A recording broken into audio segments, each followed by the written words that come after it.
Hindi kailangang sumang-ayon sa lahat ng oras, ang mahalaga ay handa kang umunawa. Nagpapaalala na ang pag-unawa ay higit sa pagkakaroon ng parehong opinyon. Ang pakikinig ay simula ng pag-unawa. Hindi mo maiintindihan ang isang tao kung hindi ka marunong makinig sa sinasabi ng kanyang puso, hindi lang ng kanyang bibig. Maging mabait sa lahat dahil bawat tao ay may pinagdaraanan na hindi mo alam. Isang paalala na ang pag-unawa ay nagsisimula sa empatya.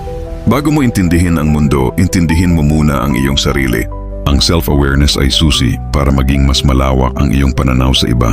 Ang taong marunong umunawa ay ang taong may pinakamalalim na pasensya. Ang pag-unawa at pagtitimpi ay laging magkasama. Understanding is an art, and not everyone is an artist. Ang pag-unawa ay isang sining, at hindi lahat ay artista. Huwag mong husgahan ang hindi mo pa nararanasan.